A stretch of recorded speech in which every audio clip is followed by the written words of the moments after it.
Zadon Electro Ninja here, and welcome back to Electro Ninja's Lab. In today's video, we are going to be discussing My Hero Academia Volume 25, and two things. One, I know that this video is late, both for today and for the actual thing. I just had a lot of things come up, so that's why. And two, maybe don't pick this up right away. This is actually an important thing to actually note in this chapter review before we actually get, or this volume review, before we get into the other volume reviews of, and before things actually go crazy. So, the first thing to note is that this is probably the last My Hero Academia volume currently that you should wait, that you should pick up before the Vigilantes volumes. Volume 8 of Vigilantes released over in Japan simultaneously with this volume, but for some reason it is going to be delayed to November over here in America. And it's even worse for the thing that was even more important, the next two volumes, Volume 26 of My Hero Academia and Volume 9 of Vigilantes.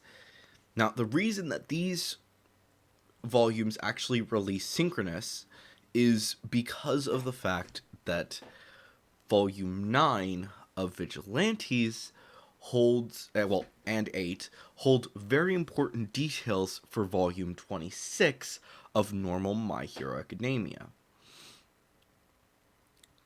And the reason I know all of this is because of the fact that I have actually caught up with the manga over on Viz. If you guys are actually looking to actually catch up with Japan, that's where I suggest that you do it, because that will actually help out the creators and stuff like that. So definitely go check that out if you guys are interested. That's how I catch up every single week. But the problem is that with My Hero Academia releasing like that, it was actually able to give us a lot of information before we got into Volume 26, which has some devastating information, and it's even more impactful if you actually read the Vigilante stuff before you read the normal My Hero Academia stuff. So, while you can absolutely pick up Volume 25 now for My Hero Academia, I do suggest that you wait until Volume 9 of Vigilantes releases before picking up Volume 26. Will I be doing that? No, because I need to make my reviews of it. But when it comes out, the problem is that Volume 9 releases in March, and Volume 26 of My Hero Academia releases in January. Obviously, that's a bit of an issue. But unfortunately, I do still have to recommend that you still wait, because there's a lot of information there that is really important and will honestly be adding a lot of connections in there. So please take my advice and wait.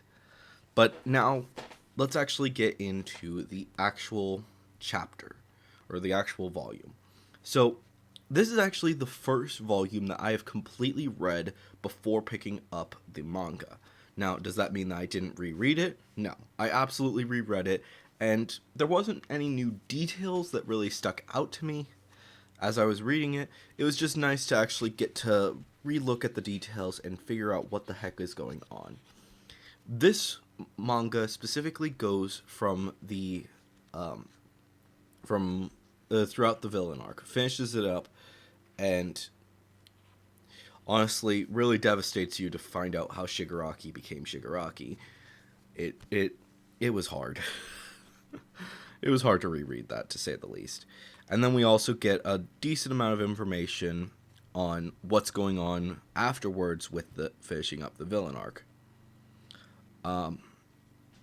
After the villain arc concludes, we return back to the rest of the class, back to 1A, and we get to see a lot of little bits of just interaction. The classic stuff that we see every single time that the series goes on. Such as we got to see a little interview between Bakugo and Tokoyami, or not Tokoyami, Todoroki. So they had their interview, and then we get the Christmas special chapter, which honestly I love this chapter so much. It's one of the cutest things in the entire series, and getting to see everyone's reactions is honestly fantastic, and getting to see the entire class all together to sing Christmas carols is honestly amazing. This is probably the only one that I am the most excited for of all of the chapters when it finally gets animated, because I actually hope that this chapter on its own gets completely done in animated form, and that it's actually extended. I really do hope that it gets extended, where we get to see all of the UA students basically singing Christmas carols together and just having a whole load of fun. But with that ending, we also get a bit of the Endeavor Agency arc. And unfortunately, it's not much, but it is enough to know that this is where the story is going to be continuing. And really, the whole Endeavor arc basically preps us for the War arc, which honestly, it's kind of shocking to think that we're actually that close to the War arc. It's insanity to think about. But that's pretty much everything that you need to know for the actual content of this volume. As for the extra the bonuses and stuff like that, which are really the biggest reasons if you are besides obviously reading the volumes for themselves, one of the extra reasons to actually pick up a volume if you have read everything is to, of course, see the little notes and stuff that Horikoshi actually writes on each of the pages. For a lot of these, they are just simple notes about the stuff that's going on. Sometimes it's promoting something, sometimes it's something else. Usually what you'll see early on is things like this, which are character bios about certain characters, such as right here, Shigaraki's father, Kotaro Shimamura. So, yeah, it's actually pretty interesting to think about that. Even though he apparently in the manga, he looks like he hates his mother, but this actually makes it very clear that his entire family, including his actual mother, are in his favorite things, which I honestly just find really interesting, to say the least, because they usually don't talk about that stuff. There are a few others that are kind of interesting, usually bits of information about different characters, such as Dabi's new look, the new outfit, or Detran's Free Destroyo's outfit, whatever, you know what I'm talking about. We also get a cool little picture from Betten Court, who is the creator of Vigilantes, of all of the Class B girls. So there's that. Those are actually very common in... Betten usually puts something in these volumes, so that's why. And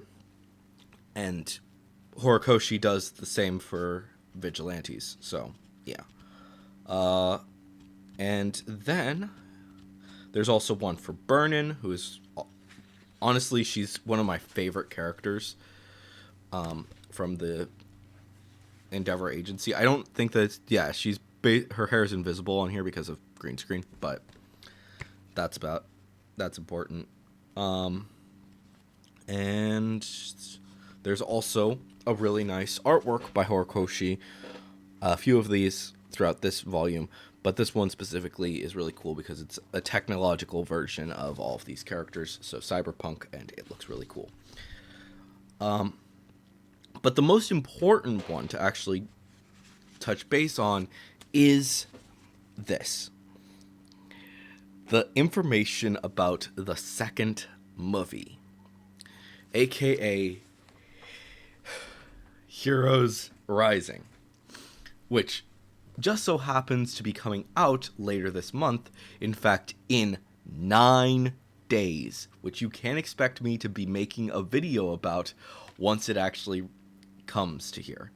Well, actually, more accurately, it comes out in 6 days, but I don't get it until for 9, just for some stupid reason. So that's something to just keep in mind. But it's honestly really funny because you can actually see that this is actually saying that the second movie was about to release as this came out over in Japan, which more accurately, it was a few months. I think it was still a few months away, but I'm not 100% certain. I'm not exactly certain on the dates off the top of my head. But the movie was actually about to release over in Japan in this.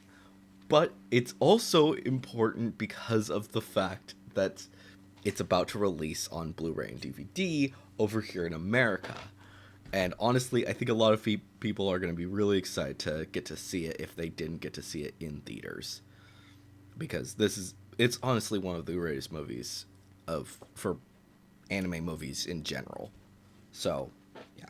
But this is actually really interesting because of the fact that it actually gives some information on the movie that was kind of a little bit needed, I think, for a few people. This specifically explains that the movie takes place during this volume. That was something that I actually suspected back when I was actually reading back when I watched the movie, is I realized immediately that it was actually taking place during the villain arc, because I had just read a decent amount of it, and I knew that certain things were actually going on at this point. At the time, I had only read volume 24, and I hadn't actually picked up I hadn't actually gone to Viz and started reading it through there. But because of that, I actually knew immediately, oh, crap, this is taking place during the villain arc. So, that just caused a whole bunch of chaos. Basically, knowing that, you can actually realize that, yeah, it's insanity. You can actually piece it together just based off the fact that both Bakugo and Todoroki have their licenses in the movie, because of the fact that happens in volume 24. I believe. No, it might have been 23. It doesn't matter. The point is that it was that was already revealed, that they had already gotten their licenses. So it had to have been after they got their licenses, but it was pretty challenging to actually place the exact placement of it. But by actually getting a chance to read the manga, we were actually able to figure it out where it was beforehand. The exact details were kind of unclear to me exactly where it was, but I knew that it was before Deku was fully comfortable with using Black Whip, which explains why the heck it's actually in this volume. So, yeah, as of right now, in the manga, Bakugo actually has used One for All, which is honestly the most interesting information there is. And, yeah. So if you are someone who has been reading the manga, especially the volumes, congratulations, you are now going to be able to actually watch the movie without any spoilers if you are going to read volume 25. If you did watch it in theaters, I'm sorry that you got so many spoilers, but it was pretty minor. And I actually do want to read a little bit of what Horikoshi said. Basically, that he said, I think it will still be fun for those who don't read the manga, but I bet you'll see it after reading this far in the story. You'll find yourself nodding, knowingly about various things that pop up, which is 100% true. I actually went to go see this with someone who had only been watching the anime. She had not actually seen even all of season 4, I believe, that was out at the time. So yeah, she was she got a little bit confused, but she wasn't terribly confused. It's an anime movie, no big deal. But for me, I was just like, ooh, I really hope there's nothing that's actually gonna spoil stuff, because yeah, this is talking about the villain arc, and that's not really something that most people are gonna be really excited to find out about. That there was just all the stuff that happened in the villain arc. I really hope that none of that actually comes up, and thankfully it doesn't. But there are still some things that you're like, oh, even now. Now that I've actually read more of the manga, I'm actually realizing, oh, yeah, he wasn't wearing the outfit that he was wearing at the beginning of the villain arc. No, he was wearing the outfit that he was wearing at the end of the villain arc, which is not at the very end. Obviously, at the beginning of that, he is actually wearing the outfit that he was wearing at the beginning of the villain arc. So that's something to just keep in mind, which is also kind of interesting because I'm pretty sure that nope, I'm wrong. I thought that it was different, but no. Oh yeah, I'm right.